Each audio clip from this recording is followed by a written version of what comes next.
Okay, so last week I talked to you guys a little bit about your why and your purpose and having a reason that is bigger, that's going to help pull you through tough workouts and it's going to help you stay on track, staying healthy for the rest of your life, right? But this actually applies to all areas of your life, right? So, like, let's say, we'll talk about fitness first. So, let's say I want to go in and I want to have glutes and I want to have a nice small waistline and all these things, right?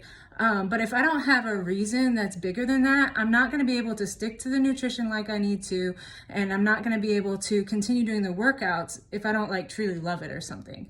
So you have to have something that's bigger than that. So I would just question you to be very vulnerable with yourself and ask yourself, okay, well, why do I want that? Like, what is it about me? What do I want? Why do I want that? And then when you're like, okay, I want that because I've never had glutes before and I feel like I would feel a little more confident if I had them. Okay, cool. Well, why would you feel more confident then? And you can continue to ask yourself that question, like, why? And that's going to help you really dig deep into the real reason why, you know, or maybe you're a mom and you don't have any energy and you're like, I can't keep up, right? So maybe it's to have more energy to spend more time with your kids, right? So that's a lot more meaningful, you know? So let's say that it's a financial goal, you know? So let's say you want to get out of debt. Okay, well, why do you want to get out of debt?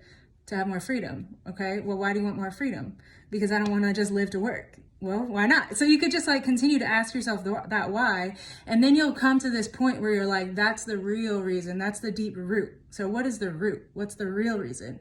And that's what's going to pull you through. That's what's going to help you if you're trying to get out of debt. That's what's going to help you work your little side hustle. That's what's going to help you stay consistent with that, because you want more freedom. You don't want to go back to the 9 to 5 job. You don't want to wake up, go to work, come home, eat, go to bed, wake up, go to work, come home. You know, like, what is the real reason? Why do you really want that freedom? Why do you really want to get out of debt? Why do you really want to quit your day job? What's the real reason? And that is the reason that you need to focus in on, because the days you don't want to show up, you're going to show up for that reason, because it's bigger than just looking good, right? So get vulnerable with yourself.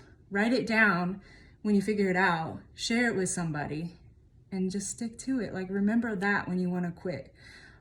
And mental side, we could go into that. We'll save that for another time. But like, different things that you're working through internally, you know? And again, like, if you have a deep reason why you're pushing through this thing, right? It's going to help you push past those hard moments. It's going to help you get through those mental struggles if you have something that's deeper and more meaningful. So get vulnerable with yourself. Keep asking yourself, why do I want that? And then when you figure that out, it's going to be so much easier to stick to it. You got this.